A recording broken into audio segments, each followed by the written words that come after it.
Lalon Shah 17 October 1774 এবং 17 October 1890 ছিলেন বহুমুখী প্রতিভার অধিকারী একজন বাঙালি, যিনি ফকির লালন শাহ, লালন সাই, লালন শাহ মহাত্মা লালন ইত্যাদি নামেও পরিচিত। তিনি একাধারে একজন আধ্যাত্মিক ফকির, সাধক, মানবতাবাদী, সমাজ সংস্কারক এবং দার্শনিক। তিনি অসংখ্য গানের গীতিকার, সুরকার ও গায়ক ছিলেন। লালনকে বাউল গানের অগ্রদূতের অন্যতম একজন হিসেবে বিবেচনা করা হয় এবং তার গান 19 শতকে বেশ জনপ্রিয়তা অর্জন করে। লালন ছিলেন একজন মানবতাবাদী সাধক, যিনি ধর্ম, বর্ণ, গোত্র সহ সকল প্রকার জাতিগত বিভেদ থেকে সরে এসে মানবতাকে সর্বোচ্চ স্থান দিয়েছিলেন। অসাম্প্রদায়িক এই মনোভাব থেকেই তিনি তার গান রচনা করতেন। তার গান ও দর্শন যুগে যুগে প্রভাবিত করেছে রবীন্দ্রনাথ ঠাকুর, কাজী নজরুল ইসলাম, অ্যালেক গিন্সবার্গের মতো বহু খ্যাতিনামা কবি, সাহিত্যিক, দার্শনিক, বুদ্ধিজীবী সহ অসংখ্য মানুষকে।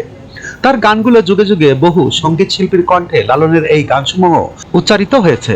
গান্ধীরও 25 বছর আগে ভারত উপমহাদেশে সর্বপ্রথম তাকে মহাত্মা উপাধি দেওয়া হয়েছিল। লালনের জীবন সম্পর্কে বিষাদঘন বিবরণ পাওয়া যায় না। তার সবচেয়ে অবিকৃত তথ্যসমূহ তার নিজের রচিত 288টি গান। কিন্তু লালনের কোনো গান তার জীবন সম্পর্কে কোনো তথ্য নিয়ে রেখে যায়নি। তবে কয়েকটি গানে তিনি নিজেকে লালন ফকির হিসাবে আখ্যায়িত করেছেন। তার মৃত্যুর 15 দিন পর কুষ্টিয়া থেকে প্রকাশিত হিতকারী পত্রিকার সম্পাদকীয় নিবন্ধে বলা হয়, ইহার জীবনী লিখিবার কোনো উপকরণ পাওয়া কঠিন। নিজে কিছু বলিতেন না, শিষ্যরা তাহার নিষেধক্রমে বা অজ্ঞাতবশত কিছুই বলিতে পারে না। লালনের জন্ম কোথায় তা নিয়ে বিতর্ক রয়েছে। লালন নিজে কখনো তা প্রকাশ করেনি। কিছু সূত্রে পাওয়া যায়, লালন শাহ 1974 খ্রিস্টাব্দে তৎকালীন অবিভক্ত বাংলার বর্তমান বাংলাদেশের ঝিনাইদহ জেলার হরিণাকুণ্ড উপজেলার হরিশপুর গ্রামে জন্মগ্রহণ করেন।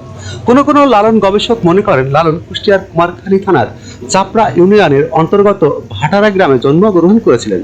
এই মতের সাথে অনেকে দ্বিমত পোষণ করেন। বাংলা 1348 সালের আষাঢ় মাসে প্রকাশিত মাসিক মহাপতি পত্রিকার এক প্রবন্ধে লালনের জন্ম যশোর জেলার ফুলবাড়ি গ্রামে বলে উল্লেখ করা হয়। এক সূত্র থেকে জানা যায়, তার পিতার নাম কাজী দরিবুল্লাহ দেওয়ান, পিতামহের নাম কাজী গোলাম কাদির ও মাতার নাম আমিনা খাতুন। কাজী তাদের বংশগত উপাধি। গবেষকদের ধারণা, লালন শাহের আরো দুটি ভাই ছিলেন, আলম শাহ ও কলম শাহ। আলম শাহ কলকাতার শ্রমিকের কাজ করতেন। আর এক তথ্য থেকে জানা যায়, তারা 4 ভাই, আলম শাহ, কলম শাহ, চলন শাহ ও লালন শাহ। চলন শাহ নামের ভাই ছিল না বলেও মনে করা হলেও মলম শাহ নামে আরেক ভাই ছিলেন। 76-এর মতান্তরে আলম ও মলম মৃত্যুমুখে পতিত হয়। লালন ফকির জীবিকার জন্য হরিশপুরের দক্ষিণ পাড়ার ইনু কাজী বাড়ি আশ্রয় নেন। লালন সাইজির ইউকিপিডিয়া থেকে এইসব তথ্য পাওয়া যায়। আমরা আজ এই ভিডিওতে লালন সাইজির জীবনী সম্পর্কে সংক্ষিপ্ত কিছু জানানোর চেষ্টা করেছি। চলুন আমরা গান শুনে আসি এবং অপর ভিডিওতে আপনাদের সম্পূর্ণ জীবনী দেখানো বা শোনানোর চেষ্টা করব।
আজকের এই ভিডিওতে লালন সাঁইজির জীবনী সম্পর্কে আংশিক কিছু জানাতে পেরেছি। ভিডিওটি যদি ভালো লাগে অবশ্যই লাইক, কমেন্ট, শেয়ার করবেন এবং সঙ্গে থাকবেন। আমরা আরও তথ্যবহুল লালনের জীবনী নিয়ে আবার অন্য একটি ভিডিওতে জানানোর চেষ্টা করব। সবাই ভালো থাকবেন, সুস্থ থাকবেন এই কামনায় ASBD24 আপনাদের সঙ্গে আছে, সবসময় আপনাদের কথাই বলবে। ধন্যবাদ সবাইকে।